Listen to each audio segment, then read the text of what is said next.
लीजिए सुनिए मुंशी प्रेमचंद के लिखे कथा संग्रह मानसरोवर 3 की कहानी विचित्र होली, मेरी यानी समीर गोस्वामी की आवाज में। होली का दिन था। Mister A.B. क्रॉस शिकार खेलने गए हुए थे।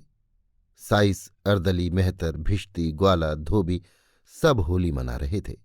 सबों ने साहब के जाते ही खूब गहरी भंग चढ़ाई थी और इस समय बगीचे में बैठे हुए होली फाग गा रहे थे।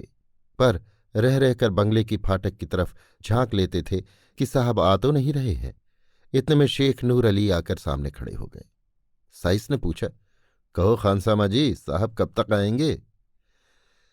नूर अली बोला, उसका जब जी चाहे आए, मेरा आज इस्तीफा है, अब इसकी नौकरी न करूंगा।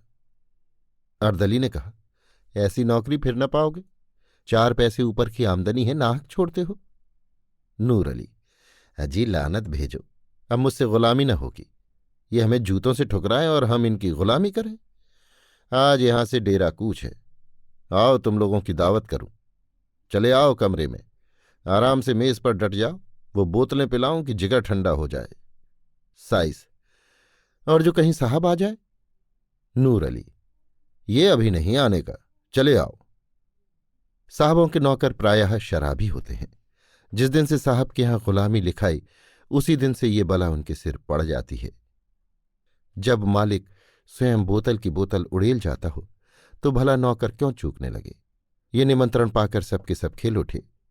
भंग का नशा चढ़ा ही हुआ था। ढोल मजीरे छोड़ छोड़कर नूर अली के साथ चले और साहब के खाने के कमरे में कुर्सियों पर आ बैठे। नूर अली ने विस्की की बोतल खोलकर गिलास भरे और चारों ने चढ़ाना शुरू कर दिया। ठर्रा पीने वालों ने जब ये मज़ेदार चीजें पाई तो गिलास पर गिलास लुढ़काने लगे। खानसामा भी उत्तेजित करता जाता था। जरा देर में सबों के सिर फिर गए। भय जाता रहा। एक ने होली छेड़ी, दूसरे ने सुर मिलाया। गाना होने लगा। नूर अली ने ढोल मंजीरा लाकर रख दिया। वहीं मजलिस जम गई। गाते गाते एक उठकर नाचने लगा, दूसरा उठा, यहां तक कि सब के सब कमरे में चौकड़ियां भरने लगे। हू हक मचने लगा। कबीर, फाग, चौताल, गाली गलौच, मारपीट, बारी बारी सबका नंबर आया। सब ऐसे निडर हो गए थे मानो अपने घर में हैं। कुर्सियां पलट गईं, दीवारों पर की तस्वीरें टूट गईं। एक ने मेज उलट दी, दूसरे ने रिकाबियों का गेंद बनाकर उछालना शुरू किया। यहां यही हंगामा मचा हुआ था कि शहर के रईस लाला उजागरमल का आगमन हुआ। उन्होंने ये कौतुक देखा तो चकराए। खानसामा से पूछा, ये क्या गोलमाल है शेख जी, साहब देखेंगे तो क्या कहेंगे? नूर अली, साहब का हुक्म ही ऐसा है तो क्या करें। आज उन्होंने अपने नौकरों की दावत की है, उनसे होली खेलने को भी कहा है। सुनते हैं लाट साहब के यहां से हुक्म आया है कि रियाया के साथ खूब रब्त जब्त रखो, उनके त्योहारों में शरीक हो। तभी तो ये हुक्म दिया है, नहीं तो इनके मिजाज ही न मिलते थे। आइए तशरीफ रखिए, निकालूं कोई मजेदार चीज? अभी हाल में विलायत से पार्सल आया है। सेठ उजागरमल बड़े उदार विचारों के मनुष्य थे। अंग्रेजी दावतों में बेधड़क शरीक होते थे। रहन सहन भी अंग्रेजी ही था और यूनियन क्लब के तो वो एकमात्र कर्ता ही थे। अंग्रेजों से उनकी खूब छनती थी और मिस्टर क्रॉस तो उनके परम मित्र ही थे। जिलाधीश से चाहे वो कोई हो, सदैव उनकी घनिष्ठता रहती थी। नूर अली की बातें सुनते ही एक कुर्सी पर बैठ गए और बोले, अच्छा ये बात है, हाँ तो फिर निकालो कोई मजेदार चीज, कुछ गजल भी हो। नूर अली, हुजूर आपके लिए सब कुछ हाजिर है। लाला साहब कुछ तो घर ही से पीकर चले थे। यहां कई गिलास चढ़ाए तो जबान लड़खड़ाते हुए बोले, क्यों नूर अली, आज साहब होली खेलेंगे? नूर अली, जी हाँ। उजागर, लेकिन मैं रंग वंग तो लाया नहीं, भेजो किसी को चटपट मेरी कोठी से रंग पिचकारी वगैरह लाए। साइस से, क्यों घसीटे, आज तो बड़ी बहार है।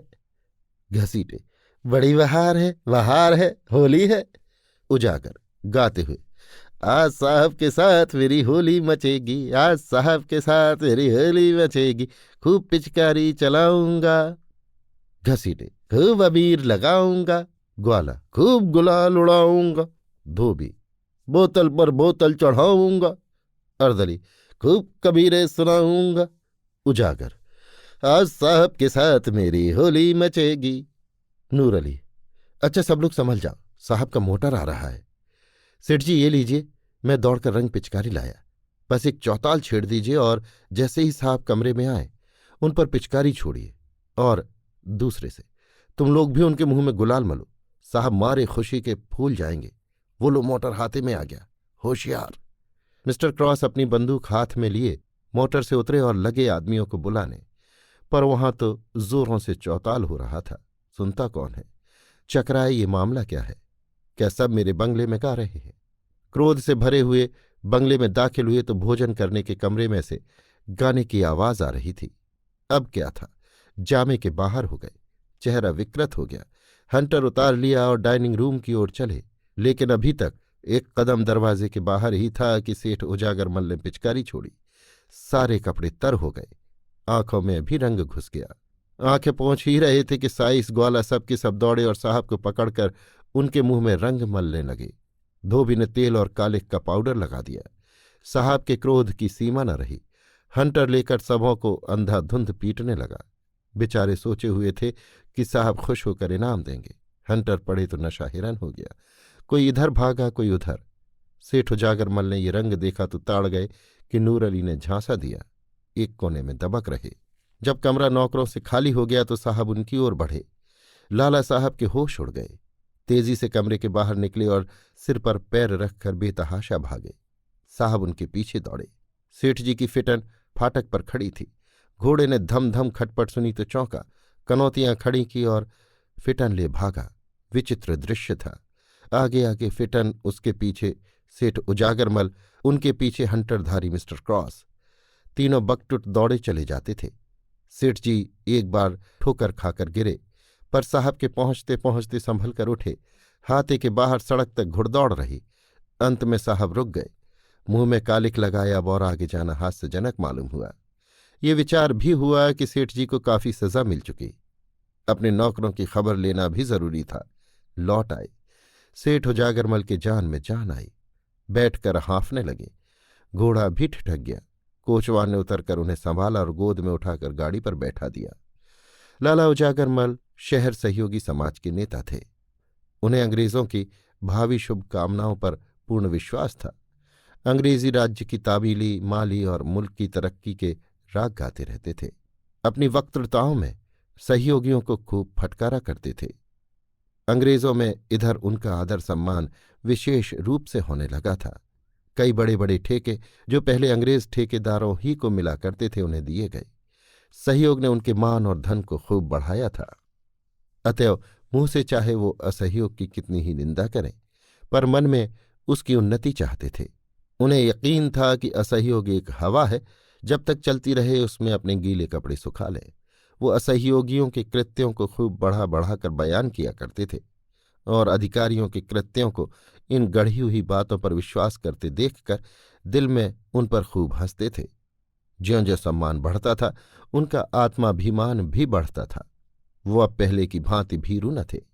गाड़ी पर बैठे और जरा सांस फूलना बंद हुआ तो इस घटना की विवेचना करने लगे। अवश्य नूर अली ने मुझे धोखा दिया। उसकी असहयोगियों से भी मिली भगत है। ये लोग होली नहीं खेलते तो इनका इतना क्रोधोन्मत्त होना इसके सिवा और क्या बतलाता है कि हमें ये लोग कुत्तों से बेहतर नहीं समझते। इनको अपने प्रभुत्व का कितना घमंड है। ये मेरे पीछे हंटर लेकर दौड़े। अब विदित हुआ कि ये जो मेरा थोड़ा बहुत सम्मान करते थे वो केवल धोखा था। मन में ये हमें नीच और कमीना समझते हैं। लाल रंग कोई बाण नहीं था। हम बड़े दिनों में गिरजे जाते हैं, इन्हें डालियां देते हैं, वो हमारा त्योहार नहीं है। पर ये जरा सा रंग छोड़ देने पर इतना बिगड़ उठा। इतना अपमान! मुझे उसके सामने ताल ठोक कर खड़ा हो जाना चाहिए था। भागना कायरता थी। इसी से ये सब शेर हो जाते हैं। कोई संदेह नहीं कि ये सब हमें मिलाकर असहयोगियों को दबाना चाहते हैं। इनकी ये विनयशीलता और सज्जनता केवल अपना मतलब गांठने के लिए है। इनकी निरंकुशता, इनका गर्व वही है, जरा भी अंतर नहीं। सेठ जी के हृदयगत भाव ने उग्र रूप धारण किया। मेरी ये अधोगति अपने अपमान की याद रह रहकर उनके चित्त को विह्वल कर रही थी। ये मेरे सहयोग का फल है। मैं इसी योग्य हूं। मैं उनकी सौहार्दपूर्ण बातें सुन सुन फूला न समाता था। मेरी मंद बुद्धि को इतना भी न सूझता था कि स्वाधीन और पराधीन में कोई मेल नहीं हो सकता। मैं असहयोगियों की उदासीनता पर हंसता था। अब मालूम हुआ कि वे हास्यास्पद नहीं है, मैं स्वयं निंदनीय हूं। वो अपने घर न जाकर सीधे कांग्रेस कमेटी के कार्यालय की ओर लपके। वहां पहुंचे तो एक विराट सभा देखी। कमेटी ने शहर में छूत अछूत छोटे बड़े सबको होली का आनंद मनाने के लिए निमंत्रित किया। हिंदू मुसलमान साथ साथ बैठे हुए प्रेम से होली खेल रहे थे। फल भोज का भी प्रबंध किया गया था। इस समय व्याख्यान हो रहा था। सेठ जी गाड़ी से तो उतरे, पर सभा स्थल में जाति संकोच होता था। ठिठकते हुए धीरे से जाकर एक ओर खड़े हो गए। उन्हें देखकर लोग चौंक पड़े। सबके सब विस्मित होकर उनकी ओर ताकने लगे। ये खुशामदियों के आचार्य आज यहां कैसे भूल पड़े? इन्हें तो किसी सहयोगी सभा में राजभक्ति का प्रस्ताव पास करना चाहिए था। शायद भेद लेने आए हैं कि ये लोग क्या कर रहे हैं। उन्हें चिढ़ाने के लिए लोगों ने कहा, कांग्रेस की जय। उजागरमल ने उच्च स्वर में कहा, असहयोग की जय। फिर ध्वनि हुई, खुशामदियों की शय। सेठ जी ने उच्च स्वर से कहा, जी हुजूरों की शय। ये कहकर वो समस्त उपस्थित जनों को विस्मय में डालते हुए मंच पर जा पहुंचे और गंभीर भाव से बोले, सज्जनों, मित्रों, मैंने अब तक आपसे असहयोग किया था, उसे क्षमा कीजिए। सच्चे दिल से आपसे क्षमा मांगता हूं। मुझे घर का भेदी, जासूस या विभीषण न समझिए। आज मेरी आंखों के सामने से पर्दा हट गया। आज इस पवित्र प्रेममयी होली के दिन मैं आपसे प्रेमालिंगन करने आया हूं। अपनी विशाल उदारता का आचरण कीजिए। आपसे द्रोह करने का आज मुझे दंड मिल गया। जिलाधीश ने आज मेरा घोर अपमान किया। मैं वहां से हंटरों की मार खाकर आपकी शरण आया हूं। मैं देश का द्रोही था, जाति का शत्रु था। मैंने अपने स्वार्थ के वश, अपने अविश्वास के वश देश का बड़ा अहित किया, खूब कांटे बोए। उनके स्मरण करके ऐसा जी चाहता है कि हृदय के टुकड़े टुकड़े कर दूं। एक आवाज, हाँ अवश्य कर दीजिए, आपसे न बने तो मैं तैयार हूं। प्रधान की आवाज, ये कटु वाक्यों का अवसर नहीं है। नहीं, आपको ये कष्ट उठाने की जरूरत नहीं। मैं स्वयं ये काम भली भांति कर सकता हूं, पर अभी मुझे बहुत कुछ प्रायश्चित करना है। जाने कितने पापों की पूर्ति करनी है। आशा करता हूं कि जीवन के बचे हुए दिन इसी प्रायश्चित करने में, यही मुंह की कालिमा धोने में काटूं। आपसे केवल इतनी ही प्रार्थना है कि मुझे आत्मसुधार का अवसर दीजिए। मुझ पर विश्वास कीजिए और मुझे अपना दीन सेवक समझिए। मैं आज से अपना तन मन धन सब आप पर अर्पण करता हूं। अभी आप सुन रहे थे मुंशी प्रेमचंद के लिखे कथा संग्रह मानसरोवर 3 की कहानी विचित्र होली, मेरी यानी समीर गोस्वामी की आवाज में।